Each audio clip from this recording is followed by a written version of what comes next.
Здравейте! Намираме се през сградата на музейна сбирка град Съединение, която тържествено беше открита на 1 ноември 2015 година. Всъщност това е само нова сграда, а самата експозиция беше преместена от сградата на първото светско училище в село Голямо Конаре, която се намира в двора на църквата и която тържествено също беше открита по случай 100 годишният от съединението на княжество България и Източна Румелия през 1985 година. Заповядайте да разгледате музейната сбирка. Музейната сбирка има две части – историческа и етнографска част. Като в историческата част е разказана една малка част от историята на село Голямо Конаре, а именно от руско-турската освободителна война през 1878 година, моментите от съединението и участието на голямоконарци в обединението на България и свършва с руско-турската освободителна война. Другата част е етнографската сбирка. Днес ще ви запозная с историческата част на голямоконарската музейна сбирка. В тази зала, на това табло, виждаме моменти от освобождението на град Пловдив от турско робство. Под ръководството, това са руските войски, под ръководството на генерал Гредигнев и с превземането на град Пловдив. На другия фотос виждаме подписването на Сан-Стефанският мирен договор, който става, всички знаем, на 3 март 1878 година в градчето Сан-Стефано, близо до град Цариград. Искам да ви покажа картата, според която, според Сан-Стефанския мирен договор, колко територия съдържа нашата страна. Това е територията на цяла днешна България, с излъз на Бяло море, Беломорска Тракия, а на запад територията, границата на нашата страна опира до водите на Охридското езеро. Това е Охридското и Преспанското езеро. Или земите на почти цяла днешна Република Северна Македония. На Балканския полуостров се появява една голяма по територия държава. На следващото табло, това е сградата на привременното руско управление, като още с започването на войната при руското командване е създадена служба за организиране на гражданското управление на новоосвободените български земи. И за негов пръв управител е бил избран Александър Дундуков Корсаков. На следващото табло, естествено, още през месец юли на 1878 година с тази голяма новопоявила се територия на Балканския полуостров и под ръководството, под опеката на Руската империя, с това положение не са били съгласни така наречените велики сили. Това са Германия, Австро-Унгария, Франция, Англия и така нататък. Те не са били съгласни с появяването на тази голяма страна на Балканския полуостров, още повече, че са прозирали интересите на Руската империя. Затова още през месец юли на 1878 година се събират в Берлин и решават да разделят нашето току-що освободено отечество на няколко части – на княжество България и Източна Румелия. Като земите на север от Стара планина и до река Дунав, заедно с Софийското поле, само тази малка част по територия е обосновено като княжество България. А земите на юг от Стара планина и Тракия обосновават една автономна област, която остава също под владичеството, под зависимостта на турския султан, като с негова заповед се назначава за главен управител генерал-губернатор, но той е избран от турския султан. А пък земите Беломорска Тракия и тези от Беломорието и Източна Македония остават отново под турска зависимост. Разбира се, с несправедливите решения на Берлинския конгрес не са били съгласни целият български народ, и богати, и бедни, и търговци, и селени, целият български народ. И в знак на протест се организират най-вече в Южна България различни протести против несправедливите решения на Берлинския конгрес. Създават се така наречените комитети единство, които под формата на благотворителни дружества имат задачата да подготвят мъжкото население да придобие различни бойни умения, строева подготовка, да носят и да боравят оръжие. Създадени са доста такива в Южна България. Иван Андонов, който е един от организаторите на такива комитети единство и гимнастически стрелкови дружества. Заглавен управител на областта Източна Румелия, първият такъв генерал-губернатор е избран Алеко Богориди. Но само след една-две години той е сменен с следващият главен генерал-губернатор. Това е Гаврил Кръстевич, който остава и в историята.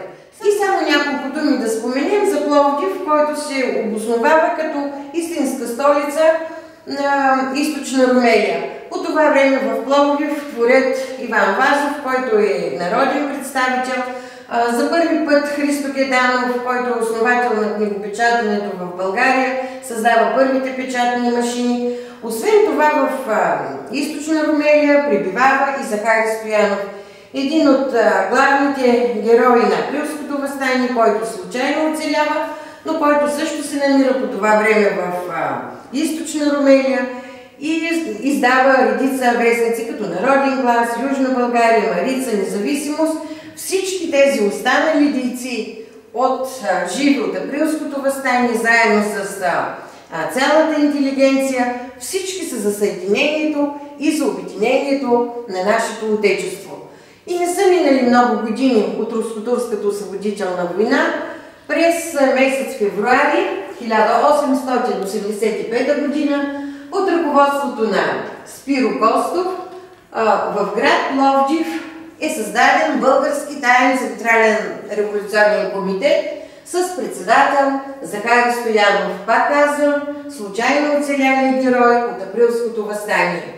Чест прави на Голямо Конарци, че още през същия месец февруари в Голямо Конарие пристига Спиро Костов, който е пратеник на Захари Стоянов и основава таен централен революционен комитет за съединението на България. За негов председател е избран свещеник Иван Генов, за подпредседател Петър Шилев, като другите членове. За член е избран и габровеца Продан Тишков Чердафона, пловдивският околийски лекар доктор Хотински, за секретар е избран Стоян Средев, а касиер Христо Македонски. Тук виждаме снимката на Парин Празов, който е деец за съединението, и също на Стоян Празов, който е деец на съединението. Това са членовете на Голямоконарският революционен комитет за съединението. Като виждаме и снимката на Голямоконарската героиня Недялка Шилева Чердафонова, която е само на 18 години и която не е член, а само сътрудник на комитета, но остава в нашата история с това, че ушива знамето на Голямоконарската чета и предвожда генерал-губернатор от Пловдив до Голямо Конаре. Една историческа снимка също на главните дейци за съединението на България, където има и наши членове. В средата виждаме фигурата на Захари Стоянов, до него Иван Андонов, на дядо Ивана Ръбачията. Тук долу в края е също Стоян Празов, поп Ангел Чулаков, който е председател на комитета в Асеновград. Но от едната страна на Захари Стоянов виждаме Продан Тишков Чердафона, Недялка Шилева също с такава униформа, Иван Андонов, капитан Коста Паница и така нататък. Това са главните дейци на съединението на България, двигателите на обединението на България. Също само няколко изречения да спомена на тази снимка. През месец септември е взето през месец август в село Дерментере. Това е днешният село Първенец. Е взето решение на 15 септември да бъде извършено съединението на България.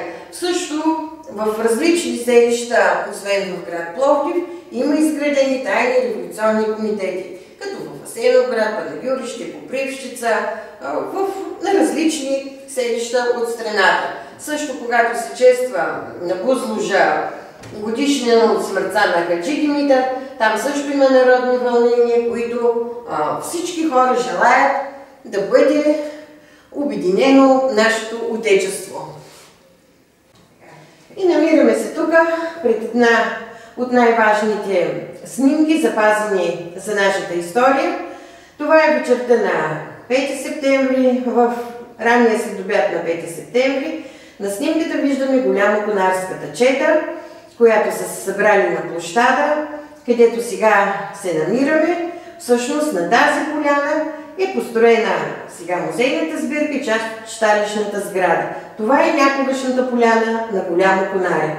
След като е взето решение за обявяване на съединението, вечерта на 3 септември в село Голямо Конаре пристига пловдивския префект Петър Димитров, който има желание да арестува Чардафон и неговите четници, защото е докладвано в град Пловдив, в губернията, че тук нещо се мъти в Голямо Конаре и на други места, в Черпан, в Асеновград са арестувани комитета. Той идва със задачата да арестува членовете на комитета в Голямо Конаре. Вместо това, Чардафон заедно с още 10 четника от неговата чета го арестуват и той остава под конвой в къщата на дядо Марин Празов. И събитията вече напредват, черковната камбана бие и всички около 320 младежи, момци, които могат да носят оръжие, пристигат на поляната. Междувременно на 6 август на Преображение, след църковната служба, се поражда идеята в Петър Шилев да бъдат събрани доброволни средства, с които той споменава да бъде извършено едно благородно дело.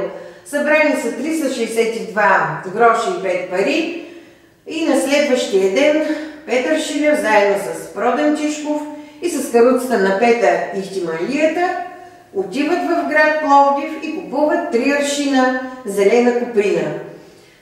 Занасят е куприната в къщата на Георги Данчов Зографина, който изрисува един златен лъв. Това става в навечерието на съединението. Но тъй като на четниците не се харесва само на нашето знаме да има изрисуван с влажна боя само един златен лъв, възлагат задачата на Недялка Шилева, която пак споменаваме само на 18 години, и тя под охрана в къщата на Петър Шилев се умява да оформи знамето, да му зашие риси и да изпише някои патриотични лозунги, като съединението не ще е екзарх, иска Караджата, долу източна Румелия, да живее съединението прави силата и други патриотични лозунги. И знамето е готово и когато настъпва момента на 5 септември в следобяда, черковната камбана бие и се събират около 320 четника тук на нашата поляна. Разбира се, пред иконата, пред църковната икона и с кръстосани саби и револвер, свещениците Иван Генов и Тодор Райков заклеват всички четници, като и целуват знамето. Междувременно, по това време, от село Цалапица, водени от Иван Добричков, се присъединяват около 200 четника. И към 6 часа вечерта вече нашата чета е готова. Междувременно възниква спор кой да ръководи Голямоконарската чета. По-голямата част от четниците избират за ръководител да бъде Чардафона и заедно с Петър Шилев, това са основните водачи на Голямоконарската чета, които тръгват към град Пловдив. А една малка част, около 30 на човека, под ръководството на секретаря на Голямоконарския комитет Стоян Средев, тръгват през Старо Ново село, в другата посока, през Чардаците, през днешното Старосел, за да могат да заобиколят Пловдив от другата страна. И в ранното утро, между другото, докато пътува четата за град Пловдив, от съседните села Бенковски, Царацово, Бенковски, към нашата чета се присъединяват различни още групи отчетници, като водени от дядо Иван Арабаджието от село Царацово. И когато пристигат в ранното утро на 6 септември към постъпите на град Пловдив, Голямокодарската чета наброява вече около 900-1000 човека. Изпращат по куриер писмо до майор Данил Николаев, който е завзел казармите и стои готов с войниците и само чакат знак да бъде обграден и превзет конака. Изпращат му телеграма и майор Данил Николаев казва на нашите четници да минат река Марица и да заобиколят конака, за да се придаде истински народен характер, а не военен преврат на това истинско народно дело. Нашите четници минават през моста на Марица, а там междувременно имало около 4-6 топа, които само са чакали да бъде даден знак и всички можело да бъдат убити. Но така или иначе генерал-губернатора Гаврил Кръстевич, въпреки че са го увещавали и Чичагов, който е бил военно аташе в град Пловдив, руски офицер, също и фон Тригалски, че да използват топовете, да обгради конака, че нещо ще стане тази нощ, че се вълнува народа. Генерал-губернатора все пак е бил българин и казва каквото е имало да се случи, ще се случи и не е дал сигнал да се използват военна сила срещу четниците. Така че четата на Чердафона обгражда конака, идва и Данил Николаев с неговата войска и в ранното утро на 6 септември Захари Стоянов и Иван Андонов влизат при Гаврил Кръстевич в конака, арестуват го и обявяват съединението на княжество България и източна Румелия. Сбъдва се една дълговечна, лелеяна мечта на българския народ за обединение. Генерал-губернатора е арестуван и качен на неговия файтон, а от дясната му страна с извадена шашка застава нашата Недялка Стоянова Чердафонова. Захари Стоянов предава генерал-губернатора на Чердафона срещу разписка и му споменава тихомълком да го води в Голям Конаре.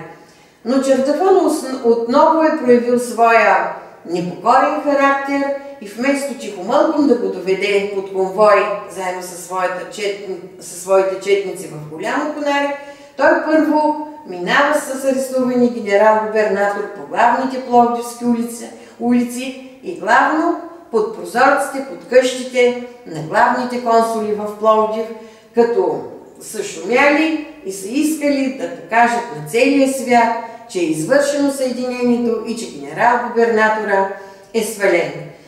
Наистина, файтона с сваление Гаврил Кръстевич е докаран в Голямо Конаре, в къщата на Тодор Райков, където престоява около една седмица.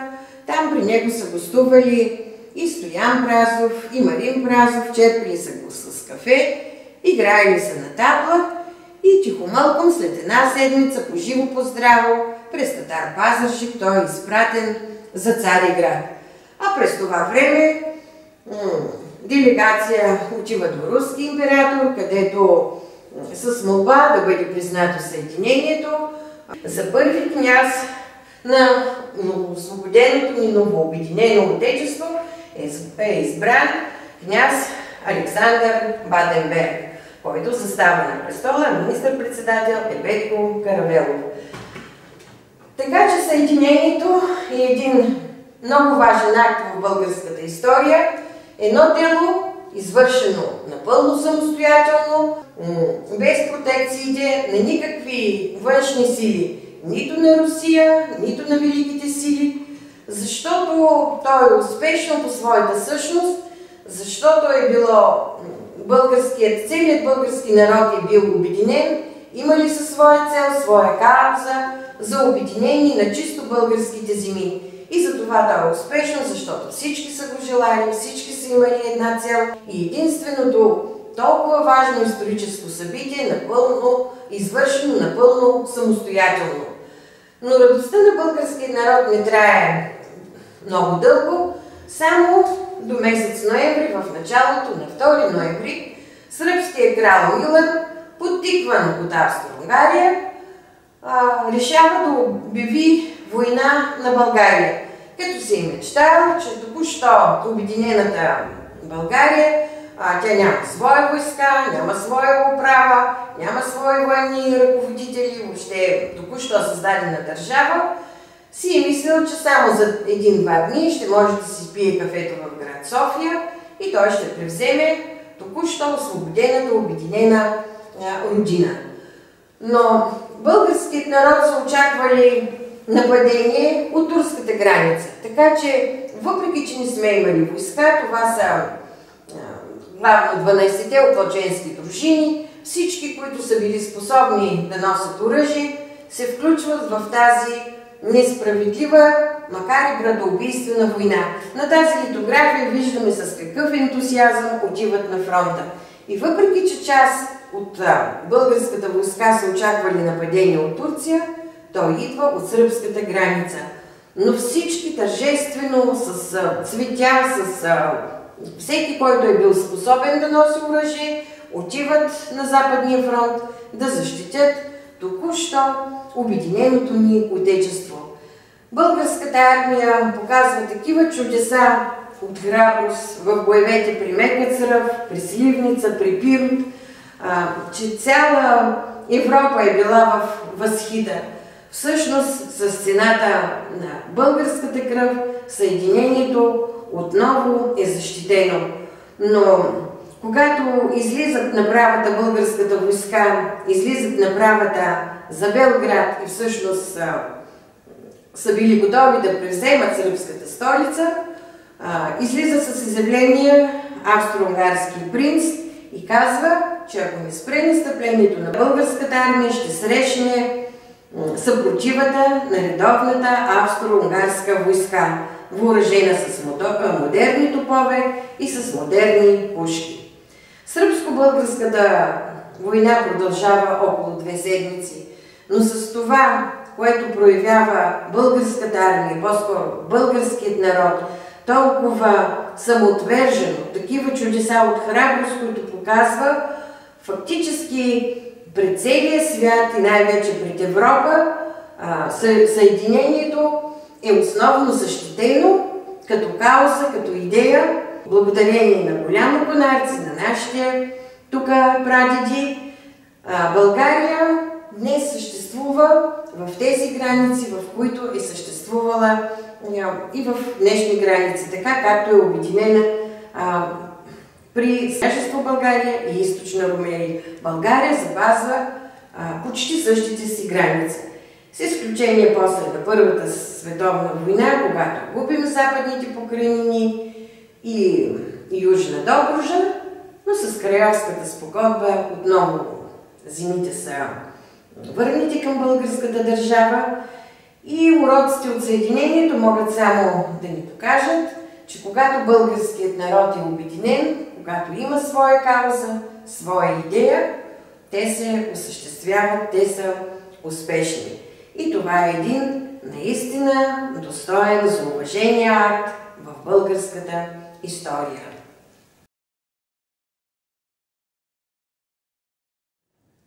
Ето ни в етнографската сбирка, към музейната сбирка на град Съединение. В нея, както виждате, са подредени костюми и предмети от бита на Голямо Конарци. Това са неща, събирани дълго време. Тази музейна сбирка се помещаваше в една стая в читалището, още през 50-те, 60-те години, когато е основано читалището. След това беше отново в музейната сбирка към сградата на първото светско училище в Голямо Конаре, в двора на църквата, а тук сега е оформена малко по-нашироко тя непрекъснато се обогатява с нови експонати. Някои от тях губим, защото трудно се съхраняват. Но така или иначе това са предмети от бита на Голямо Конарци и най-вече много красиви костюми. Като на централно место в нашата експозиция сме сложили два манекена. Това е един сурвакар и една носия, една лазарка. Това са двата наши основни празника, които празнува Голямо Конаре и град Съединение повече от 100 години. Като някои от най-характерните неща, които са характерни за нашите костюми, това са огърлиците с пампурки, с маниста, които са характерни само за нашия край. Никъде другаде не може да видите такъв сурвакар, облечен по този начин. Също това е колан с едни метални кутийки, с хубави гердани. Това се наричат паласки, които тези паласки се предполага, че обичаят води началото си от хайдушкото движение и тук в тези паласки, за да не се намокри от дъжда, се съхранява барута. И така накичени нашите сурвакари всяка година на 14 януари някога момчета не отбили военната си служба, а сега младежи ходят облечени по този начин, с скенарена риза, с кълпак, с пойло, с тези огърлици, с паласки, пояси, с прашки и с потури, облечени по този начин, обхождат домовете на своите родители, домовете на своите любими и на следващия ден те тръгват вечерта на 13 януари и на следващия ден на 14 винаги от 14 часа на площада в град Съединение има хоро. А обичаят има своето продължение на 20 януари, когато с малки промени в тоалетите също обхождат своите любими и обичаите за здраве там изпълняват обичаят топене, повдигат момите, топят ги за здраве и всеки, който срещнат и пеят много красиви песни, като основната от тях е "Бели коня водят, мамо, бели коня, бели и червени покрай Дунав ходят, бели коня, мамо, бели и червени". И обичая продължава, казах, на 20 януари и на 20 януари също от обяд има хоро на площада на град Съединение. Тази традиция не е прекъсвана повече от 100 години, като с вирусната криза беше наистина само бяха облечени сурвакарите и не можаха да направят една-две години хорото. По същия начин, всяка година на Цветница, млади девойки ходят облечени по този начин по домовете за здраве. Това са нашите красиви лазарки, които също са облечени в червени фустани, с бяла кенарена риза, с кенарена кърпа на главата и с пойла, също с тези красиви огърлици с майниста, с много красиви кадифени престилки, също избродирани с шарени чорапи и с терлици. Те също имат за задача да обходят домовете и на своите любими, като пеят различни песни, "Кома, кома, комице", "Развявай си колите". Те са няколко песни. Момичетата си избират за кома на Тодоров ден, на този празник по традиция, си хвърлят шоп и си избират кома, която е водачка на цялата на комите и обхождат своите домове и домовете на своите близки, като се ходи за здраве. Ходят на Лазаров ден и на следващия ден на Цветница, понеже той се мини този празник всяка година, на Цветница всяка година, от обяд на площада в град Съединение също има хоро, където играят девойки облечени по този начин. Тук на тези манекени сме подредили различни костюми от нашия бит. Като на първите два манекени, това са невестински костюми на младожени, кибулка. Тези костюми сме ги възстановили, като сме гледали една снимка от 1903 година. Ето е тук. И по нея сме могли да възстановим невестинските костюми.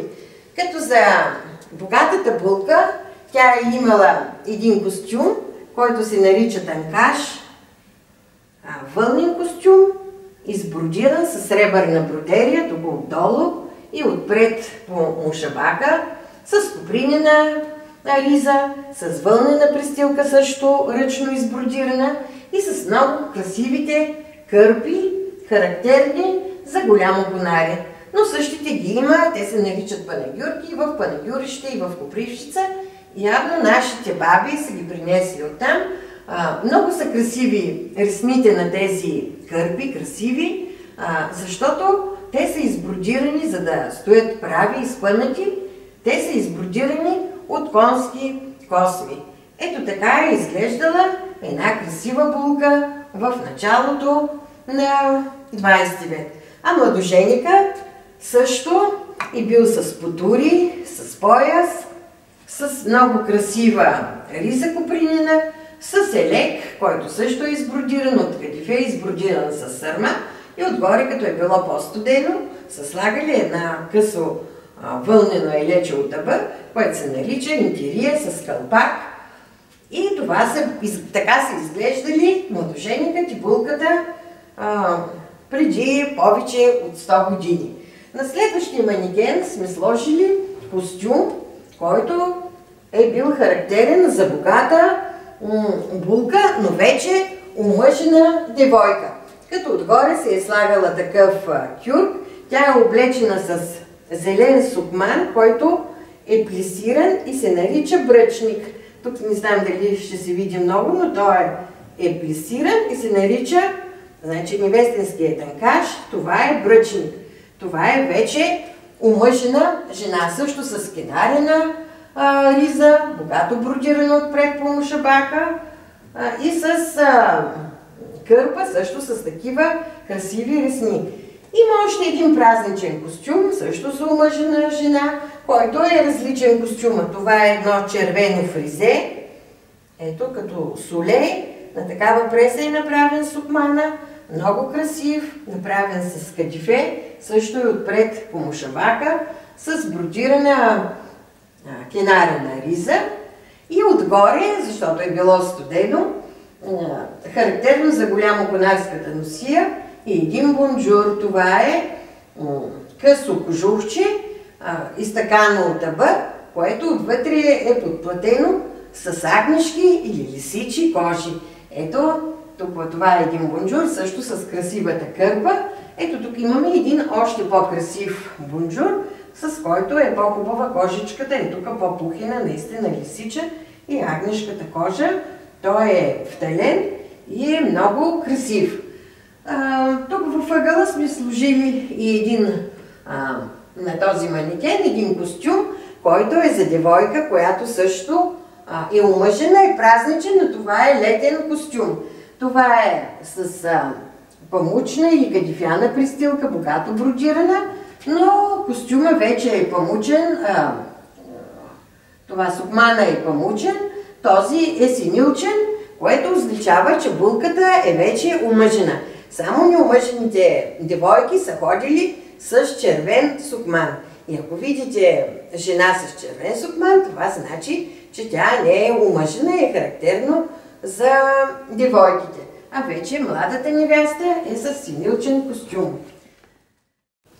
Главното помещение в една къща, голямо конарска, това е била собата. Или това е днешния хол. Какво е характерно за собата? Това са миндерлъците, това е софрата, краките столчета и обикновено са се хранили в една обща купа или тава с стомничката с вода, с бъклицата с вино, а и тук в едни дървени съдчета, които са наричани гаванци. Тук са слагани различни подправки, най-вече шарена сол, за да се сложат на яденето покрита с много красив мисал е била паралията. Ето това е паралията. Какво е характерно за собата? Главната къща казахме, но по стените на собата е имало едни красиви кавьори, също избродирани на ръка. Ето може да видите този голям кавьор. И също във ъгъла на всяка соба, която стопанка е можела също сръчна и да се избродира, се е слагало едно килимче, което се нарича кишетник. Също красиво, с ресни и с народни мотиви. В собата сме сложили едно огледало. Ето го огледалото. И пред него кърпа пред огледало. Богато, красиво бродирана кърпа за лице. И тук има бръснач и неща за бродиране, неща за бръснене. Ето едно канче и една четка. Ето и тази снимка, дарена от 1903 година на читалището. Непосредствено до собата, най-главната част на голямоконарската къща, се е намирал алишникът. А в алишника се е намирал един съндък. Вместо гардероб в този алишник се е слагал чииза и дрехите на хората, които живеят, но най-вече на момата. И ако една мома не е имала достатъчно чииз, това са дрехи, фустанели, бръчници, чорапи, ризи, тя не е могла да се омъжи, защото всяка девойка трябвало да занесе в дома на своя съпруг различен чииз. И тук виждаме различни неща дарени, хубави кърпи за лице, хубави ризи, покривки, най-различни за огледала, там за някакви шкафчета. Това са торбички за храна, също много красиви. Тук на този миндер съм сложила напълно наскоро дарени 3 костюма, няколко костюма. Фактически това е един зелен бръчник, чисто нов, как е запазен, също така на фризе, напълно наскоро дарени, и 2 синилчени фустанели, които са много красиви, съм ги запазила. Можем да ги използваме, когато възстановяваме някой обичай или когато играем различни театрални постановки. До самата от едната страна алишника, от другата страна е било сайванта и огнището, където всяка една млада майка е вършила няколко неща наведнъж. Като в тази детска люлка, наречена бишик, си е слагала детенцето, бебето, с тази характерна детска покривчица, детската черга. Това е точно характерно за бебешките тоалети. Тя е можела да се люлее, но тук отстрани има и 2 халки. Самия бишик е можел да се закача за тавана и бебенцето да се люлее по-лесно. И неговата майка е била наистина като с 2 ръце. С една ръка ще люлее бебенцето, с другата на чепкалото ще чепка вълна или пък на чакръка ще насновава прежда или на хурката. Ето хурката с вретеното, пък ще преде, на мотовилчето ще намотава и същевременно на огнището пък може да готви и следващото ядене, защото когато си дойдат мъжете от полето, те ще са гладни и тя трябва всичко да е свършило. Ето го и огнището, което е вземало централно место в една селска къща, като на него, на синджир, отдолу на жив огън, се е варяло яденето в гърненцето с съответната маша.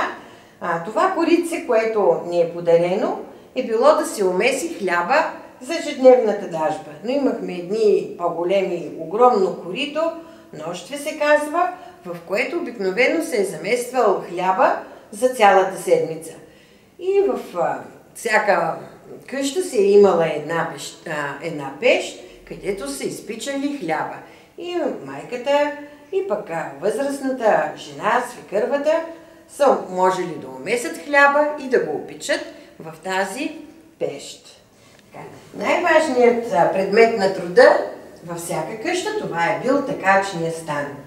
Значи всичко, каквото е било произведено, било то от коприна, от памук или вълна, всичко е трябвало да се натъче на такачния стан. Ето на това е истинска коприна свила, която е повече от 100 години, но е изключително здрава. Такава свила си е слагало към памука на ризите, за да са по-трайни и за да са по-красиви. Така че местам има тук най-различни мотовилки, нищелки, тук бърдо, най-различни масури. Тя е сложна процедурата, но всичко, каквото го виждате като дреха, всичко като платно е трябвало да се изтъче на такачния стан. И не е имало жена или девойка, пак много често имаше, които да не са могли да се справят с такачния стан. Първо се преде, основе, после се боядисва и на такачния стан всичко се произвежда като платно, след това се кроява и се ушиват различни дрехи. В този ъгъл сме подредили предметите на труда, с които са обработвали хората земята. Най-напред това е дървеното рало с палечник, запазили сме го все пак. Това са различни сърпове, от тях имаме повече, паламарки, ето, които така са се слагали на лявата ръка, на пръстите, за да предпазват. Ето с сърпа са се вдигали житните класове, с сърпа са се рязали, за да може да се предпазва. Това е като дървена ръкавица за предпазване от порязване, защото сърповете са били много остри. От тях имаме доста. С тази кръгла, това е една мирило за шиник, където се е попълвало с жито и зависимо колко жито събира, толкова декари площ са можели да засеят. Тази дървена ведро, това е едно дървено ведро, в което са дояли кравите, овцете, също са и квасили и млекото. А в този дървен съд, ето с синджира, това се нарича бъкел и в него са слагали питейна вода. С помощта на синджира се е закачвал на каруцата и водата, въпреки че така изглежда, се е запазвала студена за целия ден. В онези глинени съдове са наречени кюпове. Там хората са се съхранявали зелето, също може брашно, различни ориз, различни хранителни продукти и подправки. Пазили са ги от мравки и от други насекоми.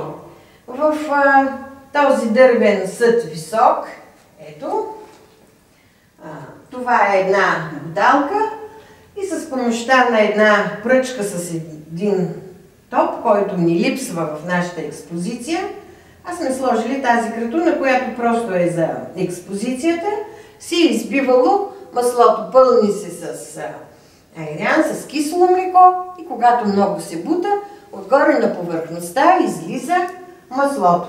И е изключително вкусно. С тези две лопати се е намятал хляба, по-скоро като пити, в пещ.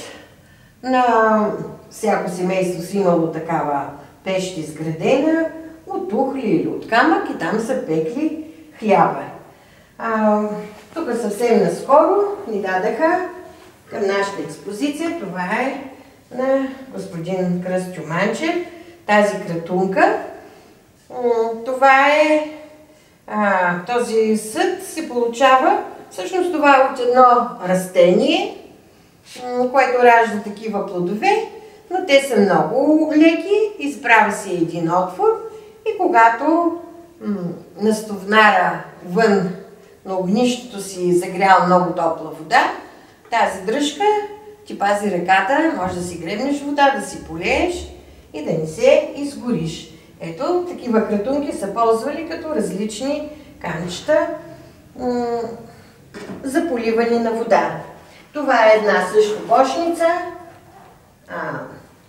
изплетена от различни такива майстори. В такава кошница жените са си носили храна за обяд на полето.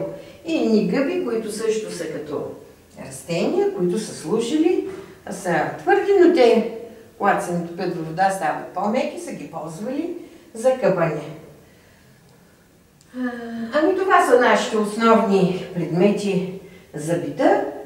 А там в края виждаме една дреха, като на метал. Това е нашият голямоконарски чупкен или йомурлук, който е бил основна дреха както за лятните, така и за зимните дни, защото предпазва както от вятър, от сняг и от дъжд. И хората са си ги ползвали, също са си ги правили на ръка от бялата аба, са ги съшивали, кроявали и използвали. И на тези двама манекени виждаме модели, които са по-обикновени костюми, които са работни за полето. Жената е облечена с такава памучна престилка, черно и бяло, и с сукмана, и това е лече. Самата шарка се нарича сани мръкни, жълтичко и черно, с по-обикновена кърпа, защото тези костюми са работни и не са така пъстри и богато украсени, както празничните костюми. Манекена на мъжкия костюм има потури, има пояс, по-обикновен лек и по-обикновена кенарена риза. И на гърба, на рамото, си е сложил едни дисаги. Тези торби, също вълнени, с такава шарка. Ето тук има един отвор и от другата страна още един отвор. И са служили тези дисаги да се носят мъжете храна на полето.